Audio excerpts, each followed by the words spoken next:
So in 2003, Georgian nation decided to take one's fate into their own hands with the Rose Revolution, and since then we've been on a steady path to development and progress. Thank you very, very much. I'm privileged and honored to be here. I already mentioned to my friends that it has been my dream to be a student of one of the American universities, but unfortunately it never happened.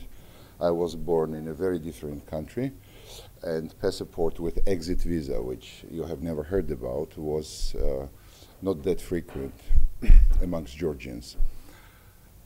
Today, when I have this honor to talk to you, I would like to discuss with you foreign policy priorities of Georgia, first. Second, achievements when it comes to democracy, and situation when it comes to our economy. Do you know, let me start with saying... Can we raise the volume a bit because I cannot hear? Is there a problem? Can we raise the volume a bit, please? Thank you.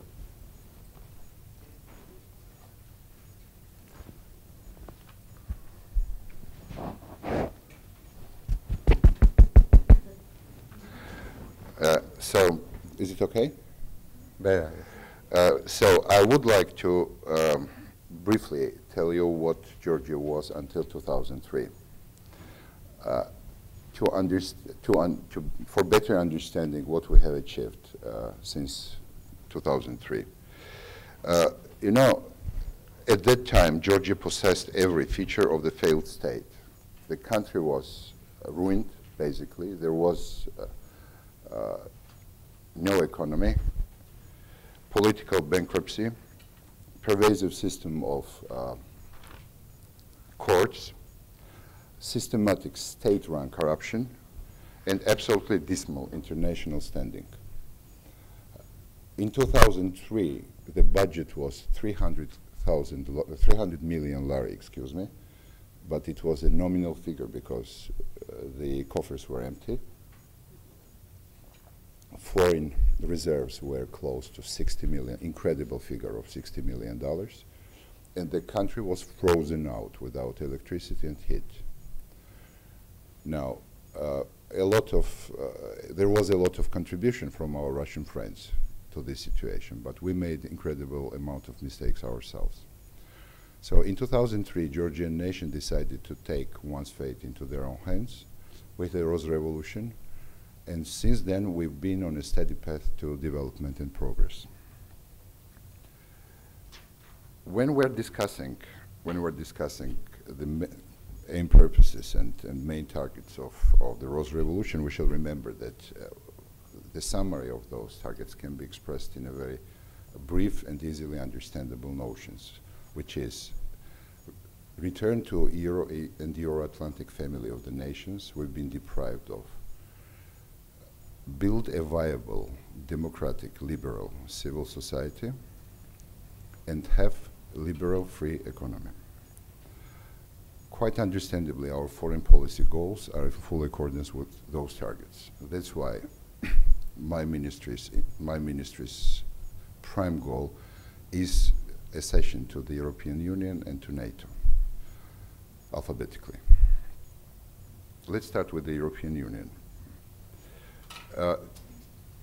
We're certainly not knocking on the door of European Union as yet, because we're realists, we're pragmatists, we understand that we are not ready for it yet.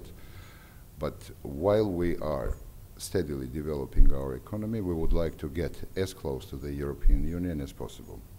Had somebody told me in December of 2008 that in April of 2010 we would have been where we are today when it comes to creation of the legal base of our cooperation, quite frankly, I would be tremendously surprised. But we have achieved a lot. We went through very intensive negotiations with the European Union, and we are either on the edge of signing or on the edge of initialing the core agreements. First of which being visa facilitation and readmission agreements. Both were initialed in November of 2009, and we are going to sign those agreements in the beginning of June. Without going into details, visa facilitation gives to Georgian citizens much easier access to healthcare in Europe, to education, to cultural ties, etc. And the whole system of acquiring Schengen visas will be significantly simplified. Second important achievement is that we initiated this March treaty between Georgia and the European Union on aviation. If we want to make Georgia a prime touristic destination, and we have that goal, and proudly I should say that we had 1 million tourists right after the war, despite this devastating 5 days of war with Russia and blooming world economic crisis. Our target is to have 3 million tourists in 2011, which is absolutely impossible if your aviation market is not open to all carriers which would like to operate there.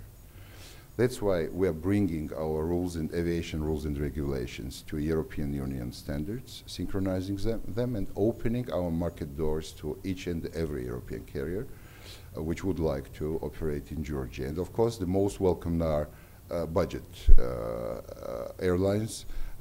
Tourist doesn't like to spend money on a first class or business class. He would like to spend that money locally on the ground for some other pleasures. That treaty is going to be signed somewhere until the summer break. We have agreed upon that with Brussels. Next one is that we are starting association agreement negotiations and deep free trade agreement negotiations with the European Union. Association agreement is, the aim purpose of the association agreement is to bring Georgian legislation, human rights situation, election system, and etc. as close to the European Union standards as possible. Deep free trade agreement, you understand, this is free trade agreement without taxes and levies. To start those negotiations, Commission of the European Union needs mandate. That mandate is ready. It will be agreed between the member states until the end of April, and we will start negotiations on both treaties the latest, I would say, end of August, beginning of September, which is a very impressive achievement. All agencies already have instruction of our president to work day and night, but to speed up this process as much as possible. And one more important thing is that Georgia successfully started defending denominations of our foodstuff, agricultural products, and etc. By the way, we are going to sign the same kind of agreement with the United States, and we have signed the same kind of agreement with the European Union. So when it comes to Georgia's European integration, we are moving quite fast. Political will is there on the both sides, and a lot of countries, our very close friends, like Baltic states, Poland, Slovakia, Czech Republic, those who already went and covered a big part of this road, are sharing their experience with us. We're constantly working with experts from those countries, and they are helping a great deal. NATO. NATO is one of the stumbling blocks of our relationship with Russia, understandably, because Russia is paranoid about NATO, though Russia does not deprive oneself of a pleasure to closely cooperate. What is allowed for Russia is definitely not allowed for Georgia or Ukraine.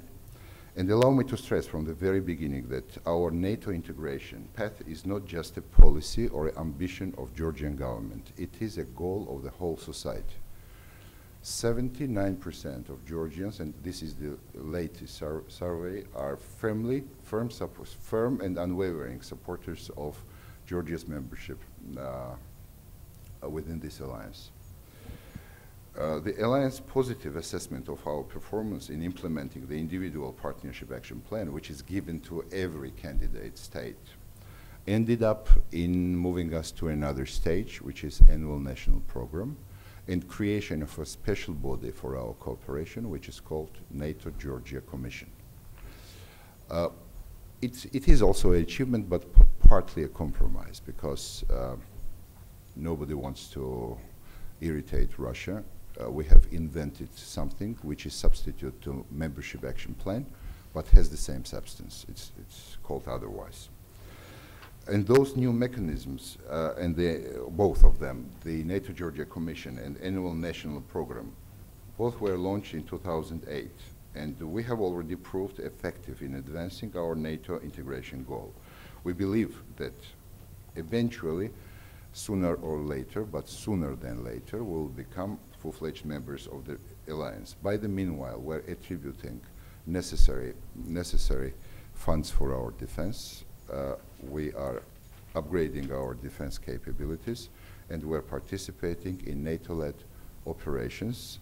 Suffice to say that Georgia is commanding, already actually has commanded, 953 servicemen to ISAF operation in Afghanistan.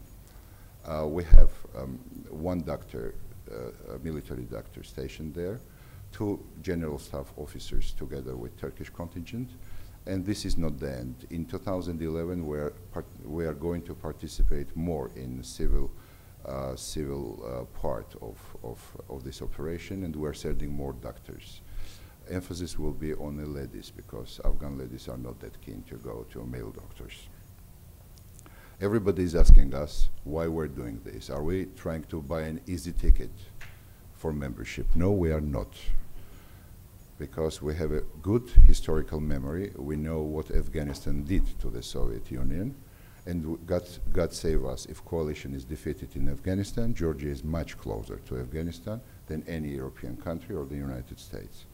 So we are helping NATO, we are assisting NATO, we are ally, but we also think about the region we're neighbor of. Those 2 goals are combined with another goal, which let me summarize in a brief sentence. 0 problems with neighbors. Save Russia, of course, because Russia is a problem. And geographically, unfortunately, we're neighbors. And you cannot change that. Yeah, we can emigrate individually, but no, after a long thought, we opted not to do that. Let's start with Azerbaijan. Azerbaijan is strategic ally of Georgia. We are together in each and every regional, very impressive economic projects. I would like to mention 2 very important ones. This is oil pipeline Baku-Tbilisi-Ceykan and gas pipeline Baku-Tbilisi-Erzurum. Azerbaijan and Georgia are crucial links to Europe's energy security. They are crucial links, and they are crucial part of the task to make Europe not dependent upon a sole supplier. We are together building a railway which is going to connect Turkey through Georgia to Azerbaijan and then to the Central Asia. And day before yesterday, another project was born. Azerbaijan, Georgia, and Romania are going to build up a special factory, a special plant to produce liquefied gas, which through pipeline will be supplied to the Georgian shore of the Black Sea, and then by tankers will be transported to Romania and then distributed through European system of pipelines. We are very happy. It's a very profitable project. It's politically, economically significant project. The only thing is that Russians are already irritated. The third energy project was born in Southern Caucasus. Though I shall stress, Georgia always supported the idea of inviting Russia to those pipelines. And I would like to remind to this distinguished audience, though I'm sure you know about this, that originally when construction of the pipeline Baku-Tbilisi-Ceykan was considered, Russia was proposed 10% of shares, which was more than anybody else individually. And Turkey is a strategic partner of Georgia. Again, we are together in all those projects. We have visa-free regime, free trade regime, close cooperation, and Azerbaijan and Turkey and Armenia. About Armenia, I'll speak a little bit later. They all proved to be wonderful friends and neighbors. All borders were opened, and we've been getting state supply of anything we could possibly need while fighting that war with Russians. Armenia is a strategic ally of Russia, so we cannot call our relationship strategic alliance, but substance is there. We have wonderful relationship, close cooperation. Allow me to say that we opened the only legal checkpoint on Georgian-Russian border, Kazbegi Upper Lars, after request of Armenia, because 30% of Armenia's foreign trade falls exactly on that checkpoint. And we are providing our sky and our railway system and our roads for Armenian transit, and we have been doing so since first day of our independence. And if somewhere till the end of my ministry or next generation actually brings our relationship to be formalized as strategic alliance, one of the goals of Georgia's foreign policy will be achieved. I'm going to skip off Russia, because you are going to ask a lot of questions about Russia, and quite frankly, and I'm not playing any games, Russia is not relevant when it comes to Georgia of today. Save those 20% of occupied territory. We are drifting away from Russia with incredible speed, which is a good thing. Now, nothing can be possible. Nothing can be possible. Those ambitious foreign policy goals, energy projects, even sustaining that horrible war, if not democratic reforms and amazing ability of Georgian society to self-organize. We are learning fast, and we're making mistakes, of course, some of them costly and heavy, but we shall remember the Georgian nation was denied right to have independent state since 1801. We had a very brief moment of independent state from 1918 to 1921, when yet another invasion of Russia started Bolshevik occupation of Georgia. And without democratic reforms, nothing of this could be possible. I will enumerate them, and if one of them represents particular interest for you, I will then answer your questions in detail. First of all, we established a constitutional commission mandated to enhance check-up and balance system, producing stronger legislative, stronger legislative branch, more independent judiciary branch, while putting serious constraints on the executive office. We have parliamentary, non-parliamentary opposition as the ruling party is unified when it comes to this commission. Everybody is working there. We have encouraged the Georgian opposition to actively partake in reforming the constitutional, judicial, and justice systems, and to make our party political system stronger. Non-parliamentary political parties are directly financed from the state budget. We are proud to have established a new electoral code aimed at strengthening self-governance and stipulating for direct local and city mayoral elections. We are looking for local elections on May 30th, and so far all international observers which we have been inviting in abundance are quite happy with standards.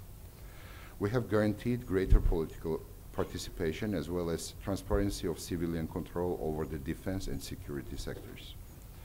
National Security Council meetings are now extended. Any political party can demand extended National Security Council and explanation about this or those steps of the government. For example, the last one where I was severely questioned, I have been severely questioned for 3 hours, was exactly that opening of that legal checkpoint, Kazbegi Upper Lars, because the opposition would like to have explanations why are we doing this while Georgians cannot acquire Russian visas and while all our merchandise is under embargo. And second, does this opening poses any threat to our nation's security? It was very useful, I should say. We increased the degree of media freedom. We have now, for example, our PBS has representatives of the BBC on the board of directors. We are inviting experts. And Parliament is putting through second hearing, if not mistaken, the law which demands disclosure of names of all owners of each and every media source which is very important. We strengthened judicial independence, providing courts with freedom and designated judges for lifetime. Actually, I'm going through American judicial system, as you see. You know, we are learning everything from there. We finally got rid of the Soviet criminal code, and we have criminal code which would make proud any European nation, and which was endorsed by all legal experts. And we got rid of criminal procedural code, which was even worse when it comes to being Soviet heritage, and we are having a wonderful European one now. We increased the mandate scope for public defender's office by amending the law on public defender, which designates the office of public defender to have access to any place, any document, anytime. We have amended the law on political organizations to improve their financial standing, as I said, and financing them, not only financing them directly from the state budget, but decrease the percentage they shall acquire to get into the parliament. We established an analog of American C-SPAN or BBC Parliament, which is absolutely free and absolutely open to any political party, any political group, NGO, group of interest, group of citizens. The only restriction is that you have to queue to get there. I mean, but you are not paying anything. It covers the territory of the whole country, and it's very popular, I should say. And one more thing which we're going to do very soon is merge the organic law on common courts with the law of Supreme Court. It is, again, I'm a lawyer, so I find great pleasure of speaking about this. Sorry. This is another Soviet heritage, so we're getting rid of that. And produce a charter of the Supreme School of Justice. Now, democratic reforms, and I'm sure everybody in this room believes that strongly, cannot be possible without very well thought, lucid, and sound legislation and independent courts. That's where we have started, and that reform moves forward quite well. To give to you one more example, when the government and the President Saakashvili fired all Soviet-time militiamen, they were called militia. Police was called militia, and started creating a new police corps. Public actually regarded those remnants of the Soviet Union as enemies. The recent survey demonstrated that public trust in police is well over 85%. And with policemen disappearing from the streets of Tbilisi and other cities, we actually have discovered that amount of crime went down, because this police is more effective. It's a patrol police and criminal police, which have a very distinctive functions and are very effective. Now again, effective foreign policy and democratic reforms are not sustainable and are not possible without economic success. I already said to you what was the heritage of the new government in 2003. Now, briefly about where we are today economically. Even after this devastating war and in the midst of the world economic crisis, Georgia's economy contracted only for 4%. First 3 months of this year, we have 6% of growth. And if we are responsible and conservative enough to sustain that growth, and we believe so, IMF's prediction is that we are going to get back to double-digit growth in 2011. The economy for 6 years grew from approximately $3 billion to $13 billion. GDP per capita increased for 150%. It's not impressive. I mean, when you give the overall figure, slightly over $3,000. But impressive is the growth.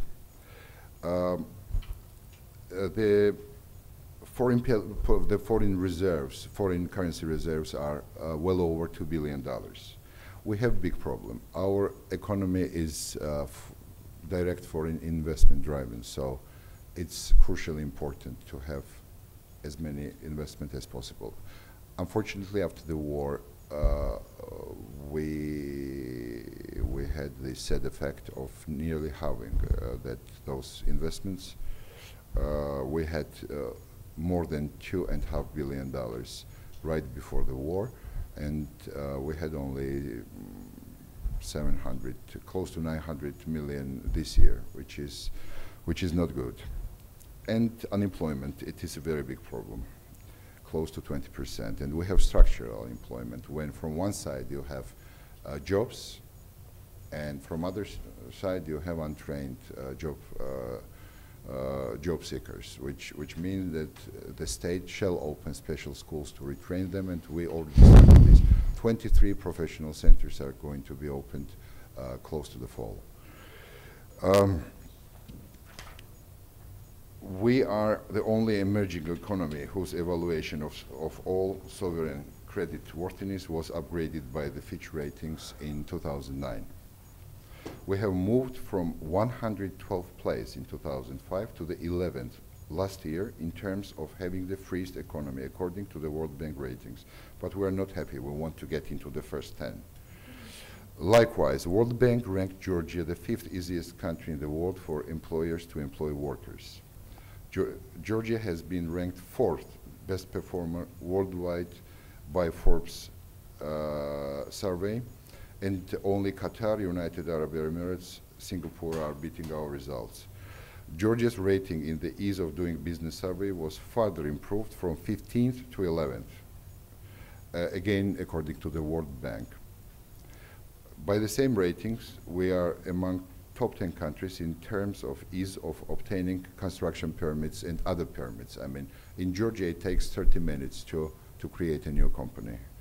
According to the Transparency International, Georgia is the top country in the post-Soviet region, hate this term, hate post-Soviet region, in terms of fighting corruption. And we did a miracle. We got rid of state-run systematic corruption. The last survey conducted by what is called, Alexander, Republican Institute, IRI, excuse me. IRI,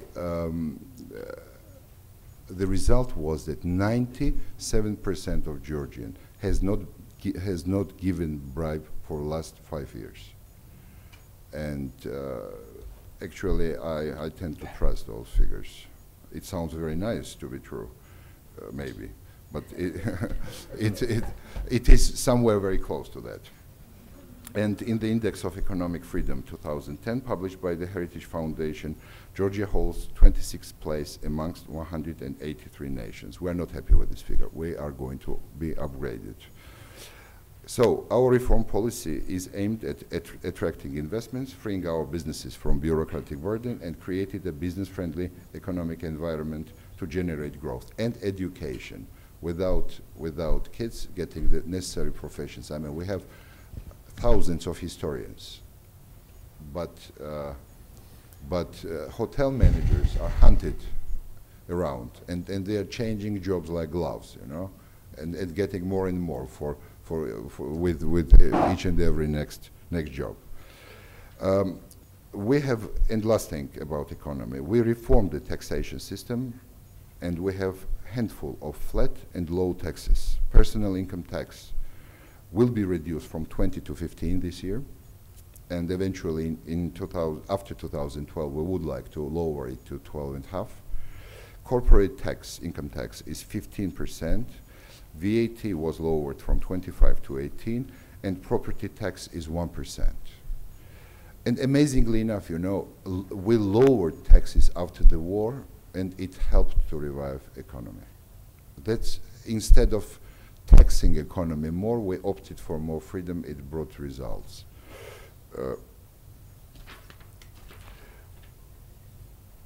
We have to create a new labor code because European Union is not very happy with the labor code we're having. We are having dogfight about this because we're afraid that strict labor code, which we understand is a necessity but not right after the war in the midst of economic crisis, will slower tempo of our growth, but eventually we will work out mutually acceptable solution. And last thing, the Parliament is going to consider some of urgent measures to safeguard those locomotions of growth. First of all, state will be forbidden to owe any part in commercial banks. Second, the state, sovereign state debt shall not exceed 60% ever. The budget deficit shall not be 3%. A lot of this coincides with Maastricht and with the European Union criterions. And we think that with this act, which is going to be called Act on Economic Liberty, Opportunity and Dignity, we will give additional impulse to our economy. Now, I was strictly warned by Professor not to speak more than 20 minutes, and I think I've been speaking 20 minutes. So I'll stop here.